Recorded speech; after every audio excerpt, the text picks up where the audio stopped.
You're listening to the Heroes Powerhour presented by BlizzPro.com. Your host, Balrog fan, Zexorus, and DJ Tyrant.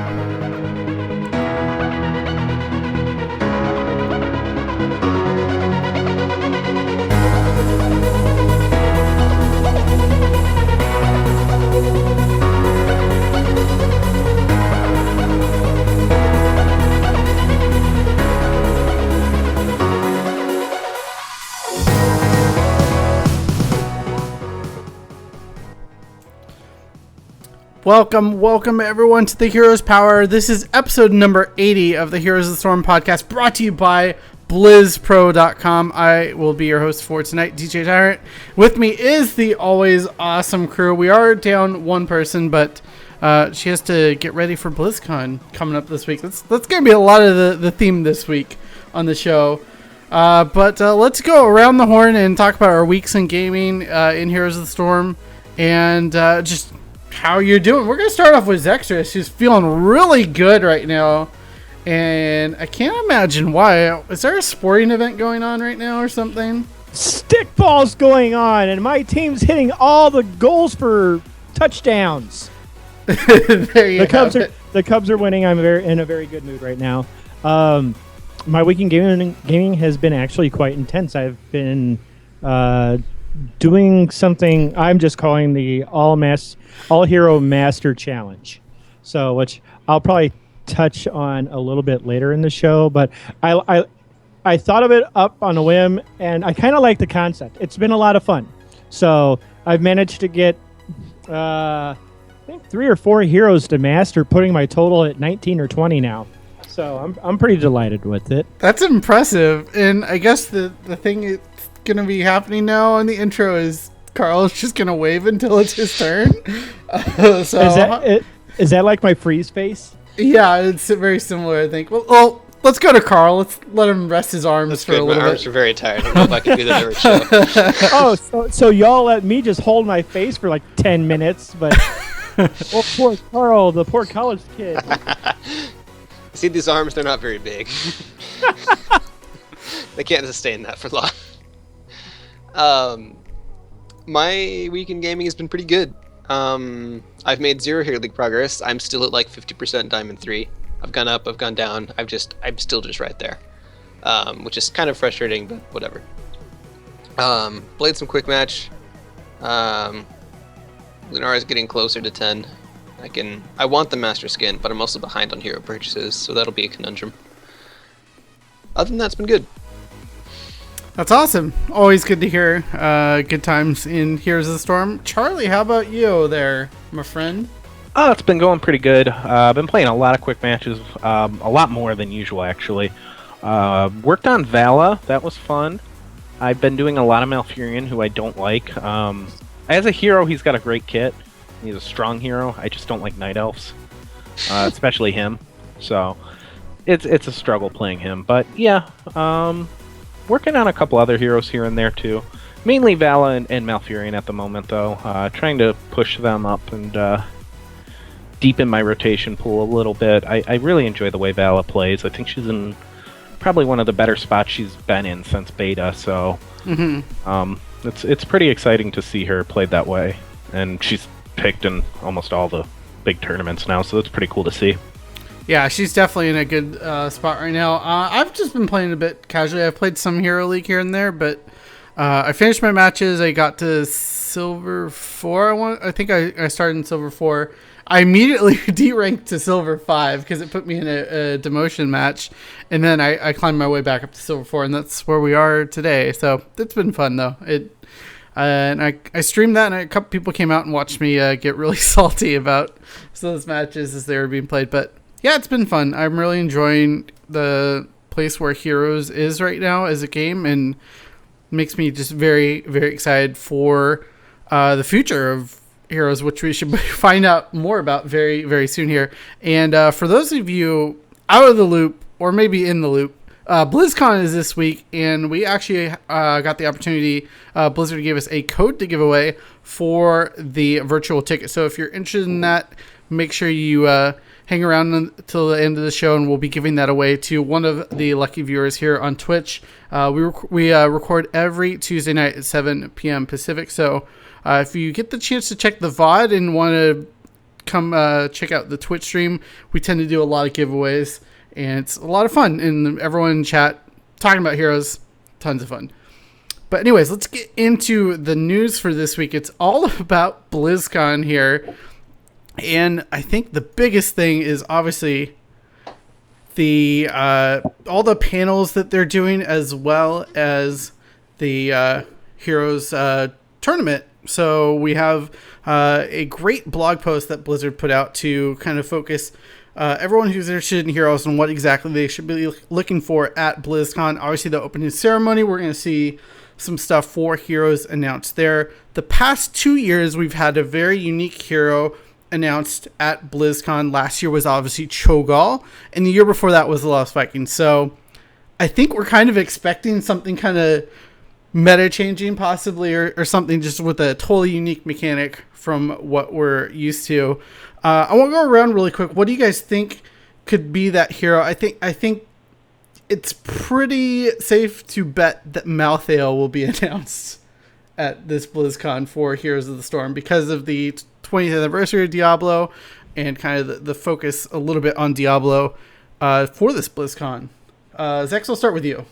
Yeah, I think Malthael is a pretty safe bet at this point because it's like you said, there's been a lot of buzz surrounding Diablo, the Diablo universe at large.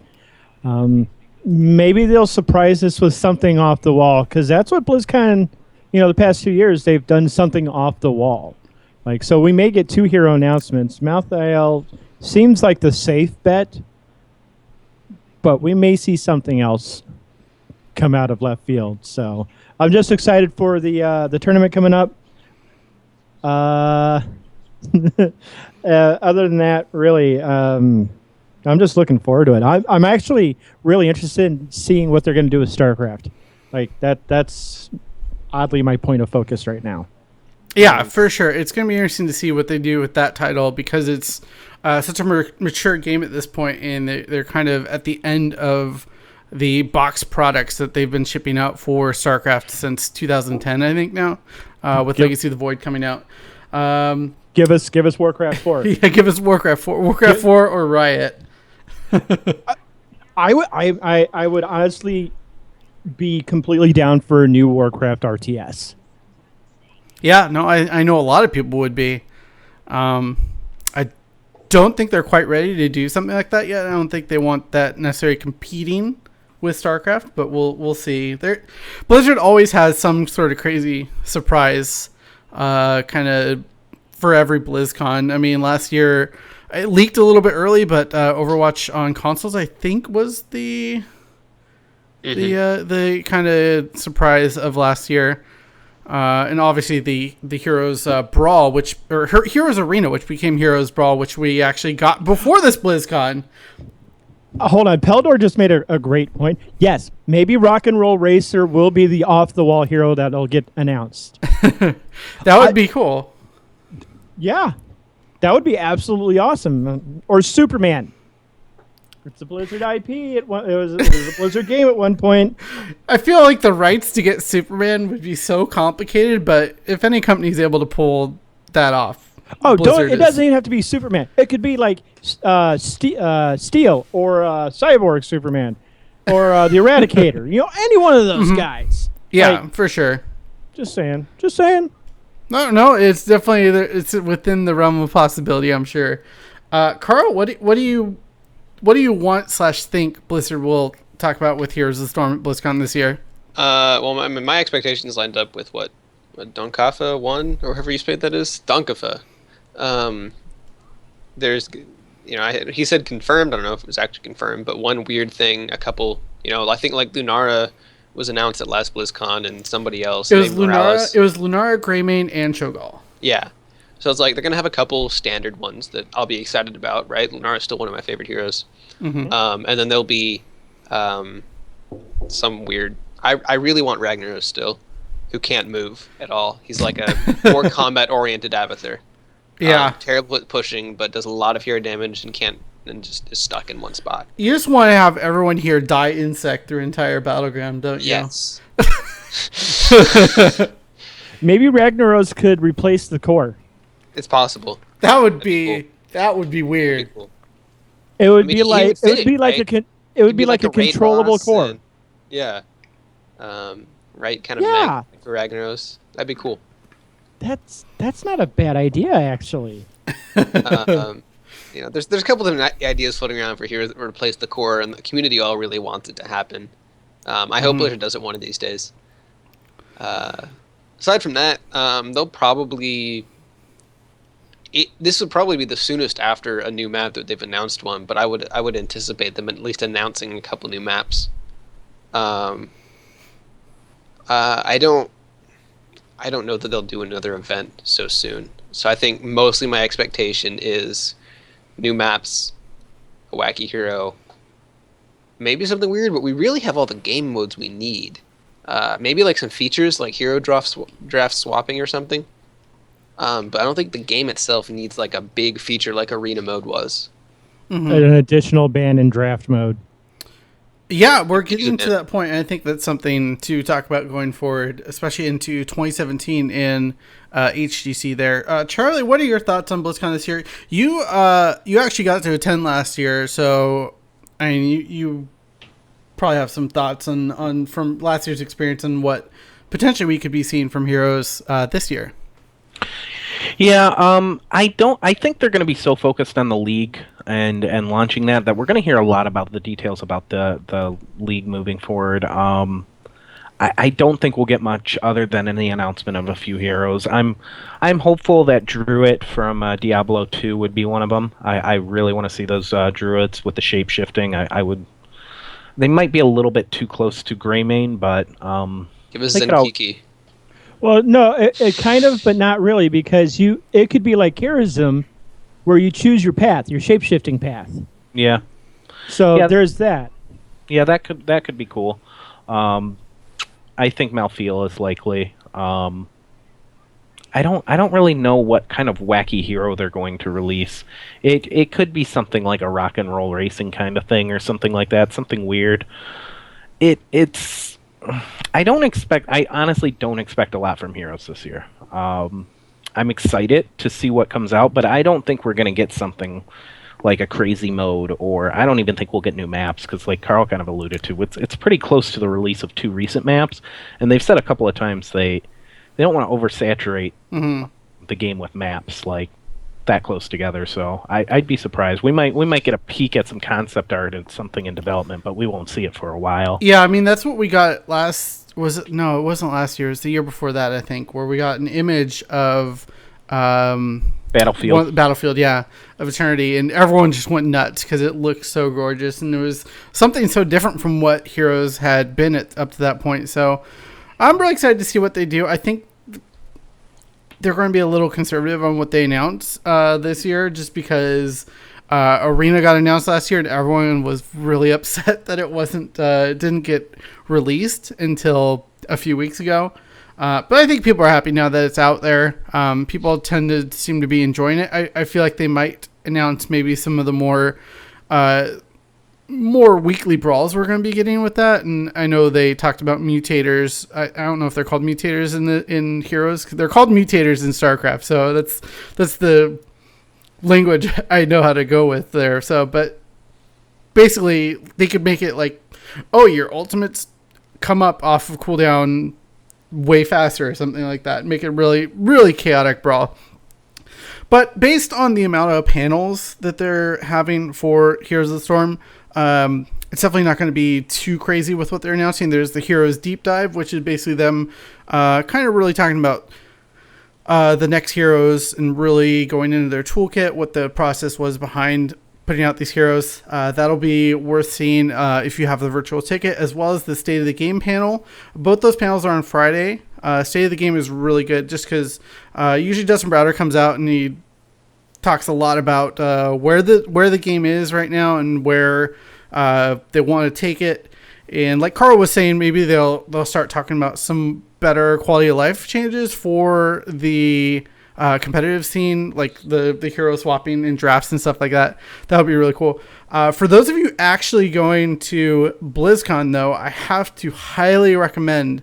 There is an event at the third floor in the voice actor stage called Live from the Nexus Heroes Comedy Hour. I went to this 2 years ago, and it is some of the funniest stuff I've ever seen. It's not available on the virtual ticket, as far as I know. It's never been available on the virtual ticket, but you gotta check this out. It's a bunch of the voice actors for Heroes of the Storm, just riffing and everything, and doing it in those voices. I mean, they also had a couple scenes from movies, like it was one of the scenes from Star Wars, and they had the voice of Stitches, Gazlo playing the parts, and it was really fun. So I recommend checking that out if you have a chance. But the big thing really is the Fall Championship. We did get to see the games get played over the last week, and if you caught us last week, we made some predictions. And I think Willie was the only one who was really believing in Please Buff Arthas. And look at them now. Look at them now. If you didn't get a chance to catch the games, Group A and Group B finished from the first group stage. MVP Black and Denial got through that first group over Burning Rage and Reborn. In Group B, Fnatic came out number 1 in that group. Please Buff Arthas number 2 over E-Star Gaming and Imperium Pro Team. And there were a lot of really good games. And we got some initial games from the group stage, second group stage here. MVP Black has already secured a top 4 spot, going 2-0 in their group over Please Buff Arthas and Dignitas. And Astral Authority and Dig are at the bottom of the group, and they will be fighting first thing on Friday to try to stay alive in this group. And also in Group B, Ballistics, they got out of their group 2-0, so they are on to the top 4 as well. Fnatic, second in that group right now, 1-1, and they will face the winner of Zero Panda and Denial Esports. So my pick to win it all is still in it. MVP Black is looking really good right now, but Ballistics looks really good as well. So let's go around, talk a little bit about this tournament. I mean, there were a lot of really crazy plays. What did you guys like about opening week? Charlie, I'll start with you.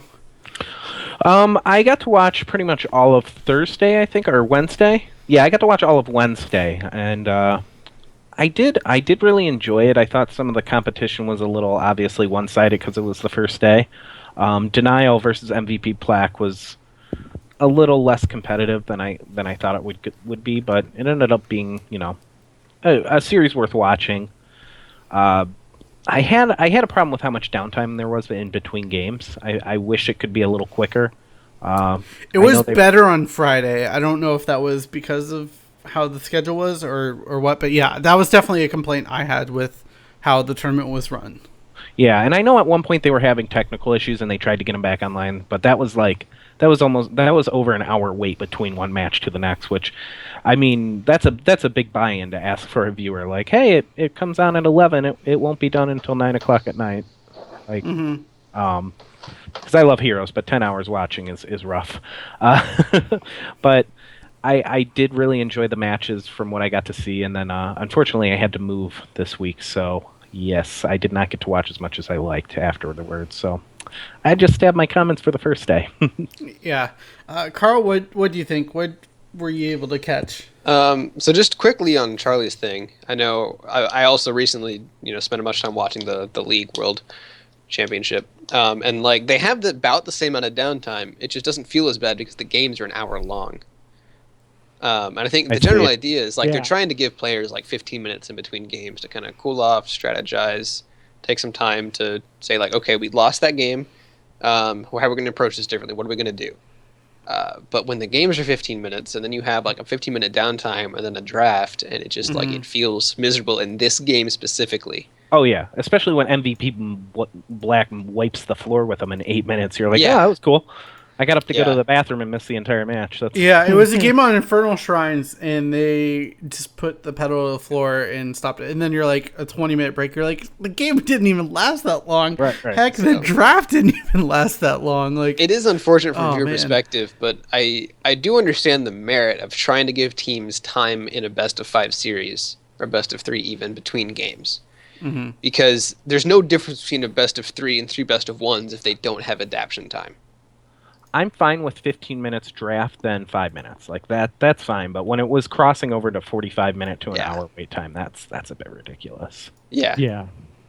I mean, that's fair. Absolutely. Absolutely. As far as the games go, I was pleasantly surprised by Please Before Arthas and Fnatic. Group A was pretty exactly how I thought it would be. I knew Denial would get outclassed by MVP Black. I didn't think they'd get that outclassed, but you know, I was happy with Fnatic. I want to say Denial didn't even get a kill on MVP Black or something like that. It Maybe was one kill or something. Yeah, it was super rough for them, unfortunately. So I'm always happy for teams like Please Before Arthas coming, making it out. Coming again from a league background, I don't think of Taiwan as like super wild cardy, but they are still a lesser region. So just seeing their success is really good. It keeps the NA, EU, China teams on their toes, right? They can't just prepare for, E-Stars in my group, that's what I got to prepare for. It's like, there's Please Before Arthas. But then on the Fnatic note, I was really happy with how they performed. They've done really well so far. Yeah, and to go on Fnatic there, they escaped from, I think it was PBA. They very well could have lost that series against Please Buff Arthas and been in a very odd position to try to reclaim in that group. They might have had to play E-Star there. Or they did play they E-Star. 2-0'd E-Star at the winners final. That's true. They could have done it. Yeah. Probably would have been the same results just with PBA getting out first seed. But I want to talk about that Sky Temple game. The Caleris curse continues again. He's calling the game. It looks like honestly, it looks like it's over. I would have done the same exact thing. But Fnatic stops them on the court, and there's 1% left on the court, and they immediately just go to the other side of the map and win the game. It was incredible, that defense, and I was really impressed with that. And if you haven't seen that clip, go make sure to find that, because it's probably the closest game I've seen of Heroes. Mm-hmm. So is that Fnatic? It was Fnatic against Please Buff Arthas, I believe. Okay, yeah. Yep. Yeah, and then I think there was a game like that with was another one like PBA versus Astral or something? There were two close games. PBA Astral could have easily won that series against PBA as well in the second round, but they lost 2-1, and I think it was Braxis. They won the game on Braxis, so it was the Sky Temple game, which was that final game. They really could have. It was the same thing where like PBA was winning that game, and Astral had like an Illidan comp that scaled better late. They were starting to win fights, but PBA had such a huge structure advantage. Like Astral won, I read the play. I was like, they feel like they need to win right now, or they can't, but they don't have enough time. And it played out just like that. It was like 10% on the core or something. It wasn't as close, but it was still like they tried. There's probably a way to play it smarter, but props to Please Buff Arthas. Sometimes you think of games like that as like a fluke. It's like, oh man, they were so close, they were 10%. But PBA put them in a spot where they felt like they had to dive the core in an unsure situation, or they couldn't have won the game, right? They took the gamble and they lost it. Oh yeah. So I think PBA deserved to win that set. I think it was Zero Panda, not PBA. Was Zero Panda? Yeah, PBA was not in the same group with Fnatic, as Ashling has corrected us on in chat. So yeah, it was Zero Panda. If I'm understanding Ashling correctly. Sorry, Zero Panda versus who? I have to Fnatic. practice up right now. Yeah, they did play Fnatic. Okay. So, but no, I Fnatic like that. 2-0'd them. Yeah. So.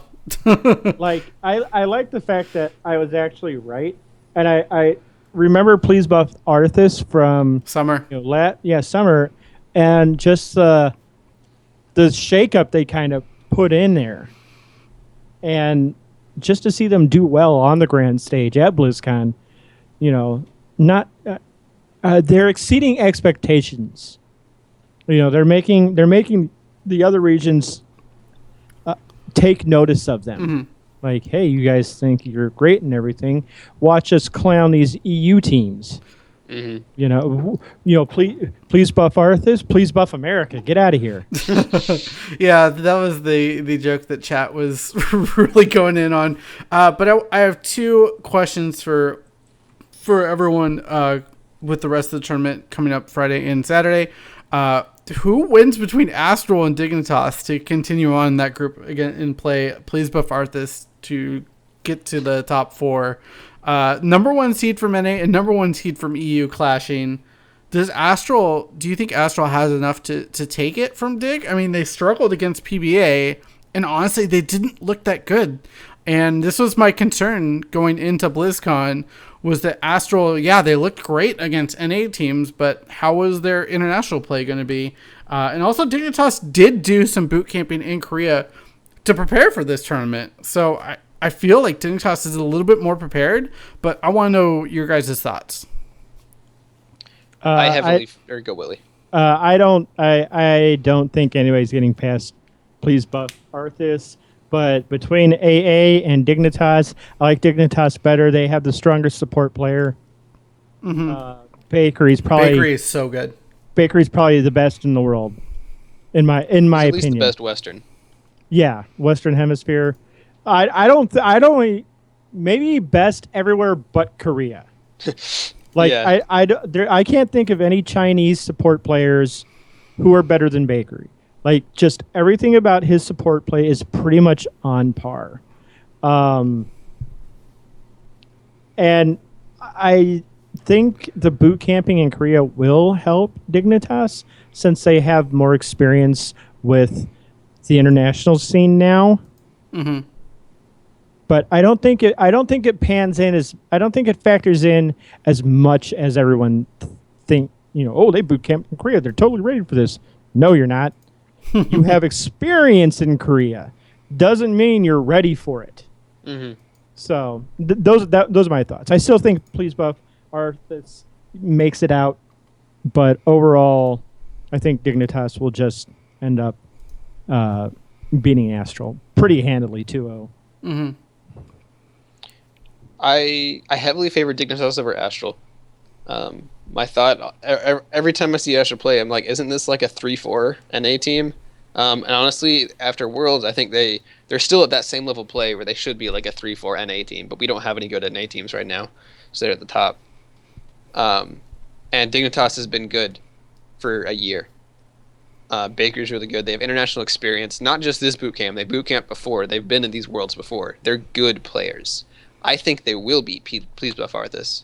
Probably 2-1. I don't think it'll be clean, but I think they will beat Please Buff Arthas and go to semis. Probably a good chance they lose to Ballistics, but I think I'd probably rank Dignitas the number 3 team at this tournament. I think it's a fair assessment. Charlie, any thoughts on this matchup? No, that's pretty much it. I mean, it doesn't look like anybody has, or I'm sorry, it doesn't look like Astral has it together right now. I'd be surprised if they win one, honestly.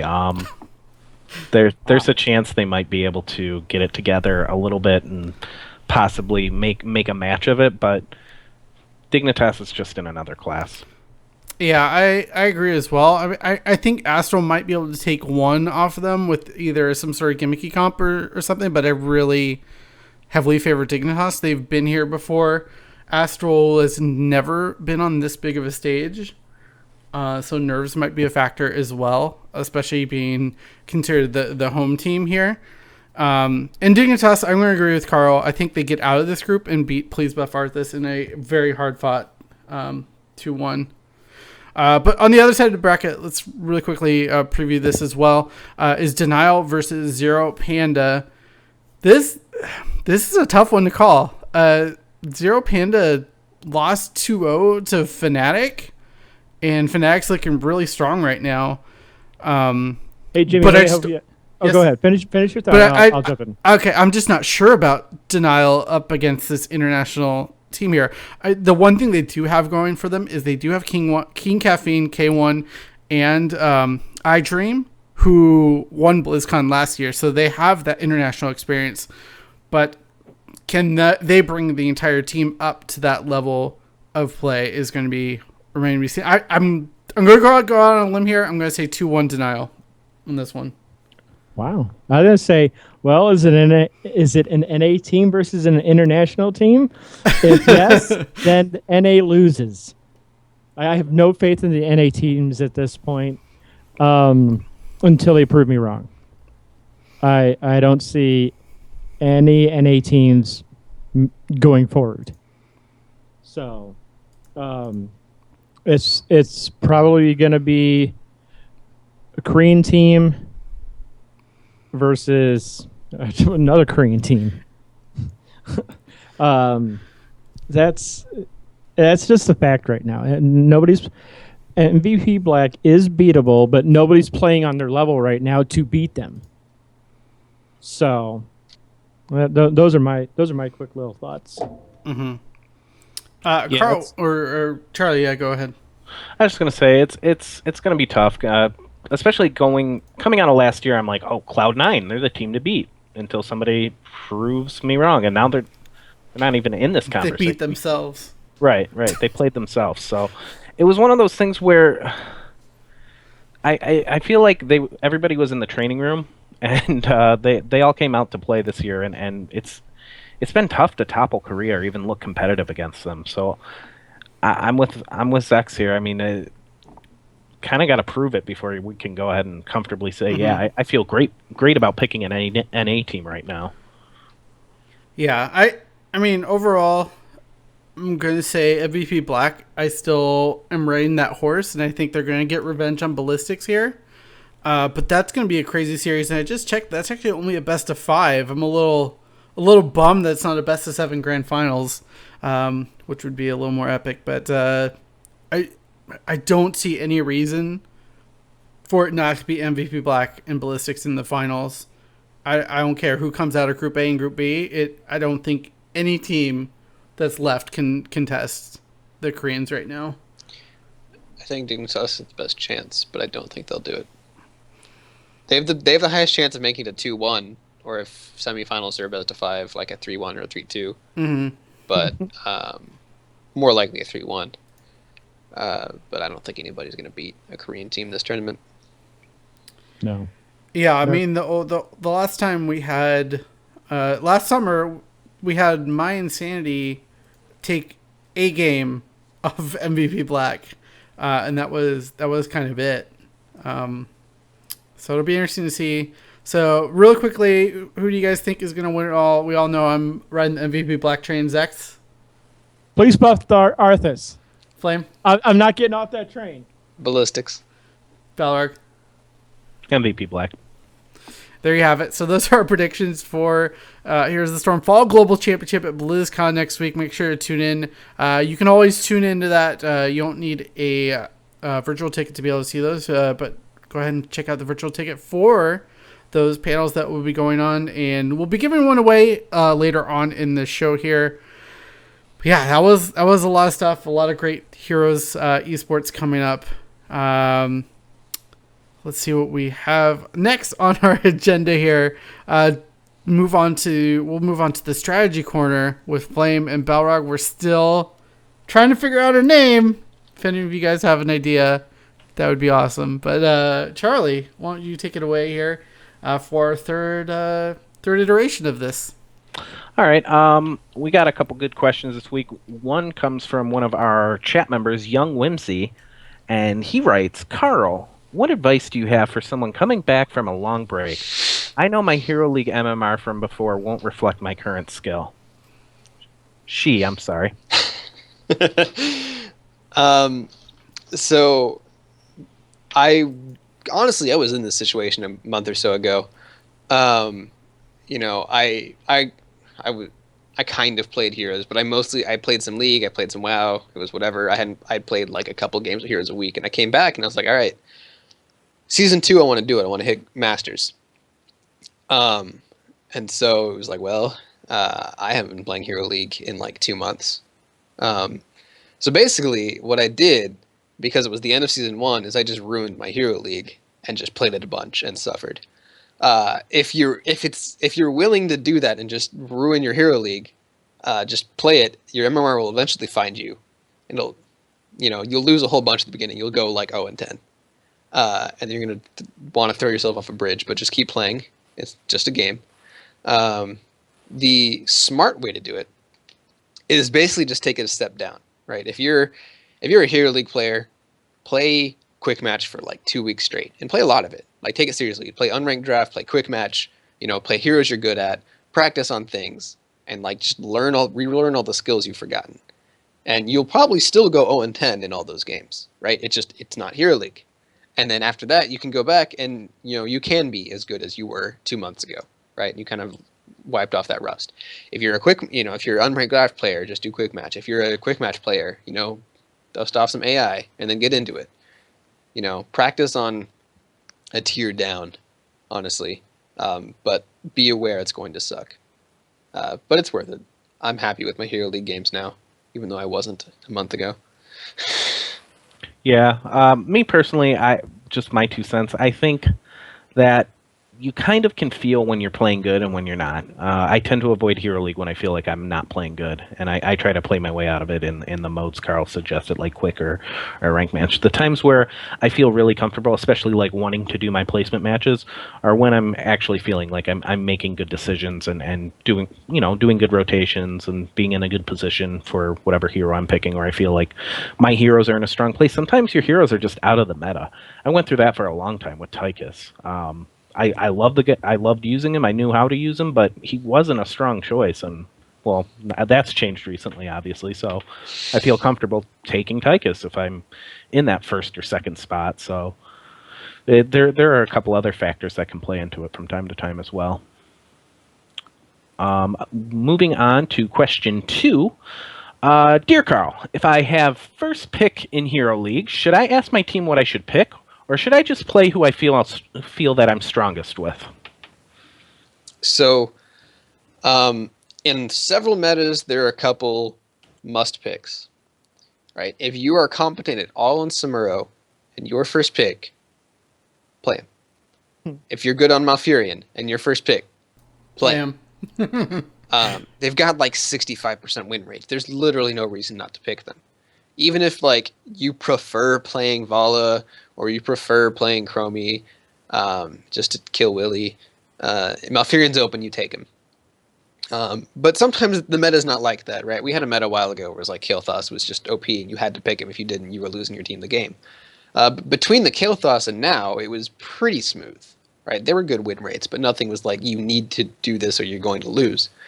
So at that point, I personally just think pick order is king, right? You have to have some sort of system, and your first pick, and you kind of get to decide what you want to do with it.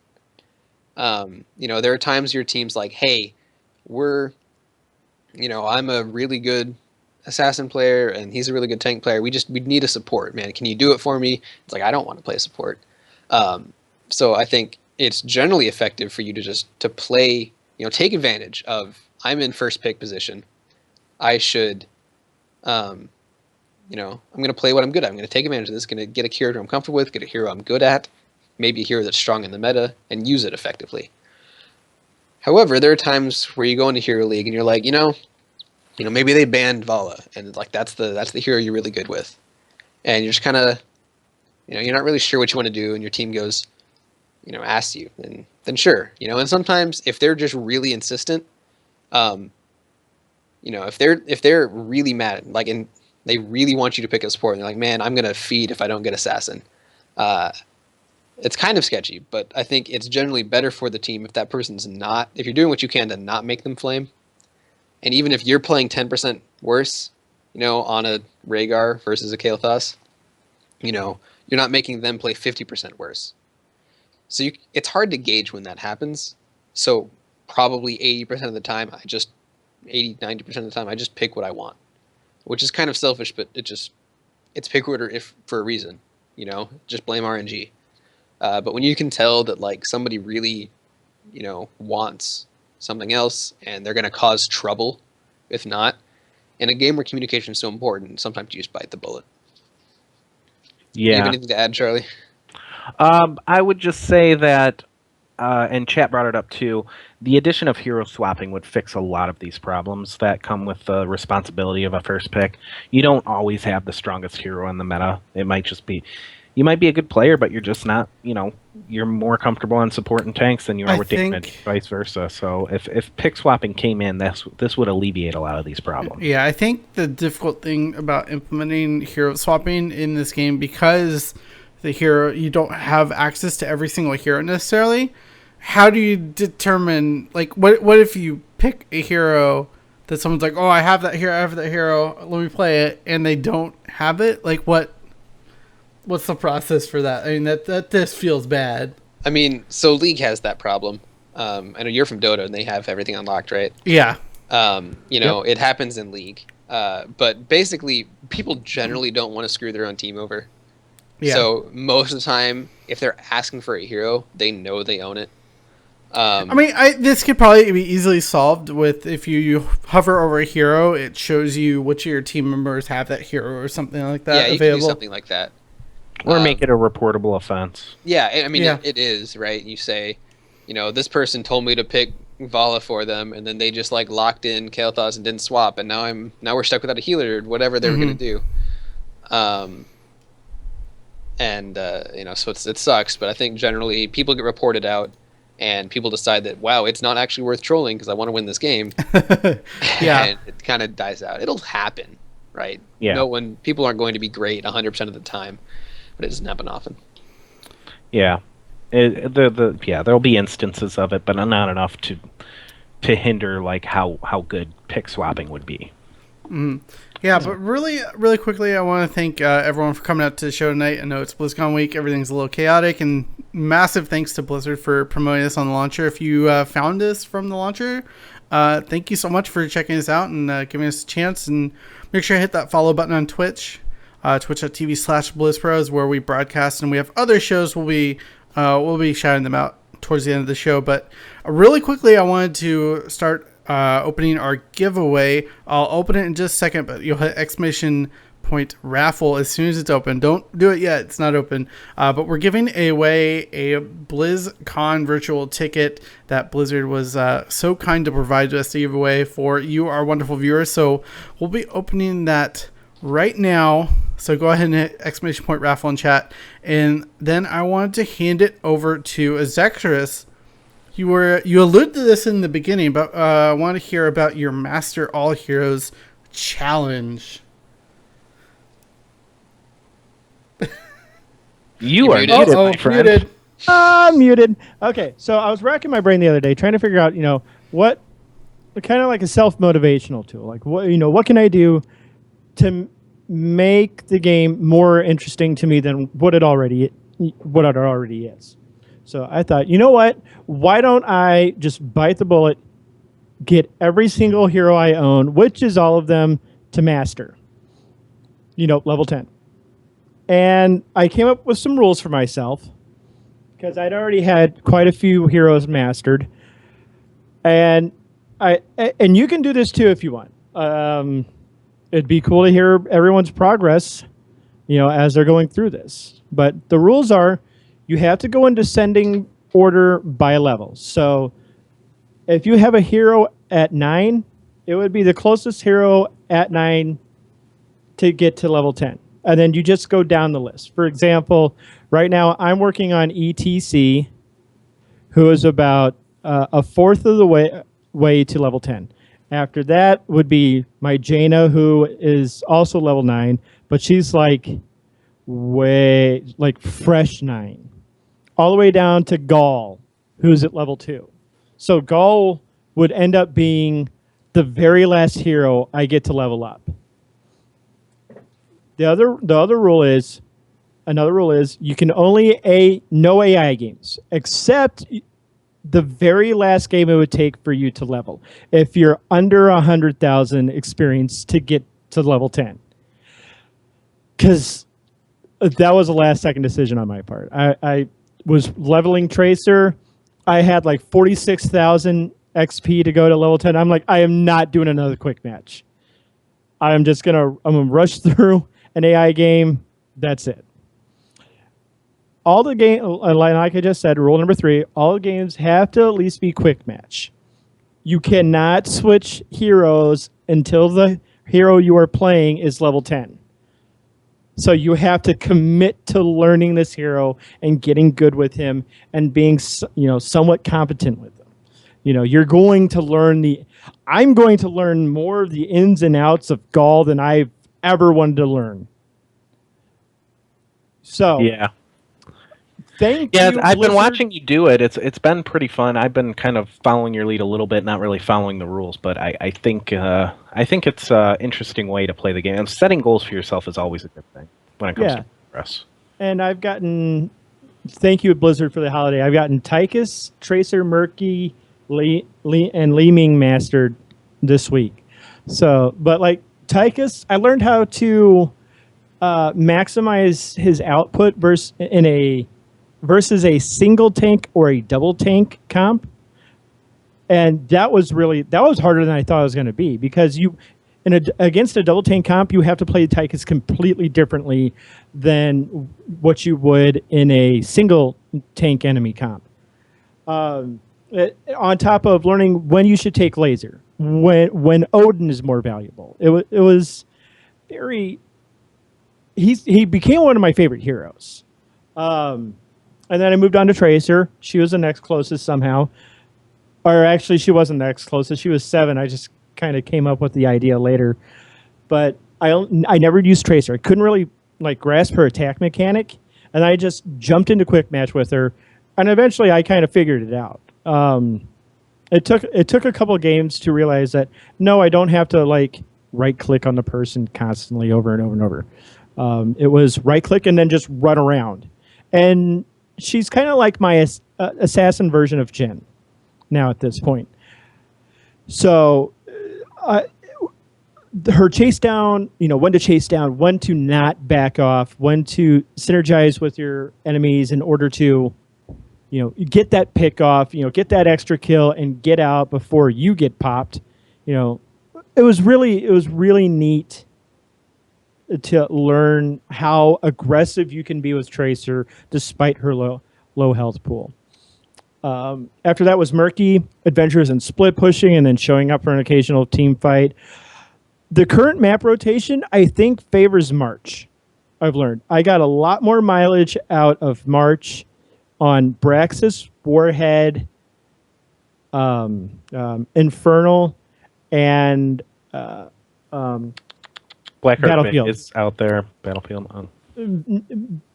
Blackheart Bay. Yeah, they're all really good March of the Murlocs maps, because especially for Warhead, where fights can drag on and on and on over those stupid warheads.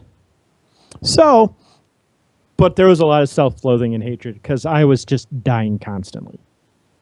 There was just one game where Li Ming, her goal in life was to find my aid. She would show up. They would never show up for team fights. Or their Li Ming would never show up for team fights. Would just hunt my egg. And that got really annoying. I think I threw my headset off at one point because of that. Yeah, I was a part of that chat. Oh my god! So yeah, Li Ming was a lot of fun too. I liked Li Ming before, but now it was more. Okay, how do I position myself to maximize her potential and everything like that? When do I take Wave of Force? When do I take, Disintegrate? And I learned the hard way. Carl, I think you were a part of this. Or maybe it was just digitality. A Li Ming against a dive comp with no front line sucks. It was the worst game I've ever played. I died 13 times just because I could not get away from the Illidan, the Zeratul, and the Tracer, who were just hell-bent on wrecking me. And they did, and I could do nothing about it. Yeah, it's one of those things where I really do like quick match. I think it's good for learning new heroes, but sometimes you can get some wacky comps, and it just, especially if you're playing a squishy assassin, you can really feel the pain of not having a tank. Yeah, and Dai brings up a wonderful point. It forces you to learn the heroes that you may not like to play so much. I didn't know I'd like Tracer so much. Tracer felt foreign and weird, and I when I first got my hands on her, I didn't like her. Doing Well, this that- little challenge, like you guys watched me play, I have a decent tracer, I think. Like, Yeah. I just have a lot of fun because I can be a big fat jerk to people, kind of like Chen, just a lot more squishy. I just want to point out that Dime was commenting on the way that they play the game, which is to play 2 games with the lowest level hero and keep rotating around the lowest level heroes. Moving on. That's not a bad That's idea. what he's saying. It forces you to learn heroes you don't play so much. Yeah, for sure. But yeah, that sounds like a lot of fun, Zex, and I'm really glad you're enjoying doing that, learning new heroes, and your tracer is terrifying. What was it? There was a stretch of like 3 or 4 games we played where you got MVP every single time. I remember that. I remember Charlie proclaiming his hatred for me because I was feeling myself a little hard. And I learned that you can B-step while attacking somebody with Tracer, and I can't think of anything more rude than that. Oh, my goodness. I don't think Blizzard needs to be stroking your ego as much as the MVP system has done for you recently. It's really not a good thing for me. I don't get MVP that much. According to Hot Slogs, I only get it like 15% of the time. Oh or my something goodness! like that. Shut up. That's like 1 out of every 10 games. They're like, "Hey, Willie did a good enough job. Let's give him a cookie." Technically, And then a nobody- perfectly average player will get 10% of the time. Oh, so I'm above average. All right. Exactly. So let's give away this BlizzCon virtual ticket. Thank you everyone for entering. We're gonna go pull it now, and drum roll. It's gonna be dime for dies. Woo! So Hey. make sure to check your Twitch messages for that. Go ahead and just put that in battle.net/code, and that'll give it for you. You'll have the virtual ticket. You'll have the digital items as well, which is a mount That in sweet Heroes of the Cyberwolf Storm. mount. Yeah. I got it That's last the night. Nexus lion, isn't it? Yeah. Lion? I think so. Yeah. Yeah, that thing's sweet. Let's see. Yeah. Yeah, Yeah. it's the tiger, Nexus Tiger. Nexus Right. Tiger. Correct. I'm looking at it you right can now. get your card back, your Bastion skin, and your Tiger, but you cannot get the Warcraft one yet. I didn't have No. my cards yet. I don't think you can have the Diablo one either, and obviously the StarCraft one won't be revealed till BlizzCon. They did reveal it. It's actually Oh, they did? Diva as a announcer in the game. Oh, that's awesome. So that's another thing I hope Blizzard does for Heroes is kind of some new announcers. That would be cool. Yeah. But yeah, let's talk a little bit about Patron stuff, as that is something we've been teasing about a lot lately, but we are going to introduce some new rewards for the Patron account. For those of you not familiar, we do have a Patron at patreon.com/heroespowerhour. $1 or more a month is going to be our bronze tier, where you'll be given first priority in our after show ARM games or brawl games, whatever we decide to do that week. You'll also be given a thank you at the end of each of our shows. $5 or more a month is going to be our silver tier. All benefits above, plus you receive a pick a hero point that can be banked or used. And this is going to be fun, though. This point or any amount of stored points can be used to pick the hero selection for one or more members of the BlizzBro team for one ARM match. Give the staff heroes we're bad with or do not like playing if you're on the other team for laughs. Did you want to talk about the $15 tier, Zex? I did. We're going to be doing something special for the people at the $15, the gold tier, essentially. We are setting aside Monday nights for this channel for what we're going to call right now, tentatively, the Patron Rewind. So we all know Jimmy Casts. We know he's Mr. Stay Tight. Yes. What we want you to do, if you're on this Patron tier, on top of getting everything else, the bank pick, the shout outs and everything like that, did you have this godlike game that you wish other people would see? Send it to us. We're setting aside Monday nights just to cast games our patrons send us. Hosted by, DJ and myself, everyone else on the BlizzPro team. We could do a 5-man commentary and just go nuts on it. It could be me and Jimmy. Let us know who you want to cast. Maybe you want me and Charlie. Maybe you want just Elena. anything goes. But send us your replays. Like we want to see your sick plays. We want to see that disgusting combo that your team pulled off. That just evaporated the other team, like what me and Carl and Digi did today. That 5-man wipe where they were there 1 second and just poof. Oh my goodness. Gone. It was nasty. So, but moving on. Jimmy, do you want to handle this part?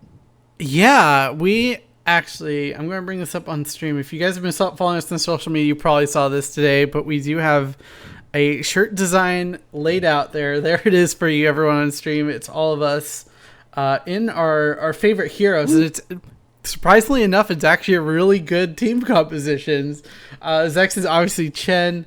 We have Carl on Kael'thas, myself on Malfurion, Elena on the Thrall, and Tychus being played there by Charlie. So that is awesome. So at $25 tier, you'll get the t-shirt once we get that all settled away.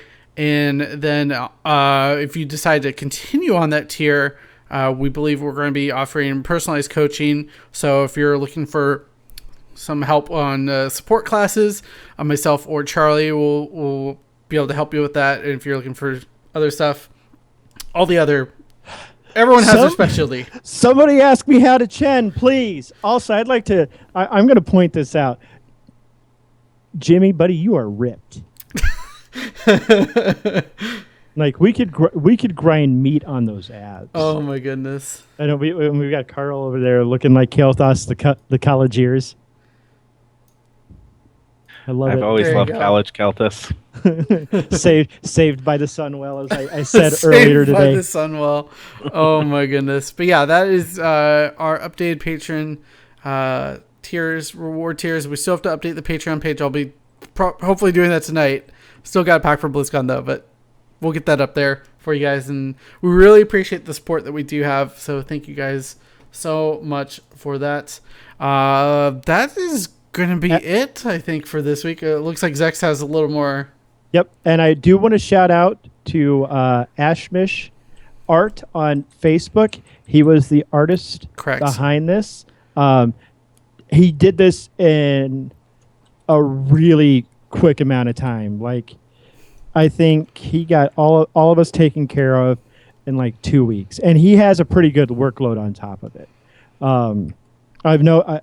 Full disclosure, I've known the guy for years. It's not the first time I've gotten art from him. He did a drawing of just me as Chen, I think about a year ago, and I just absolutely loved it. And when I came up with the t-shirt idea, I was like, I know the perfect guy to do this. And he said he had a lot of fun drawing this.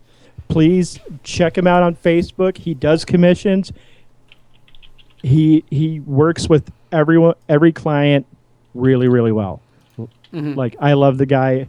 I love you, Zahn. Yeah, definitely check it out. You are the man. So happy with how it looks.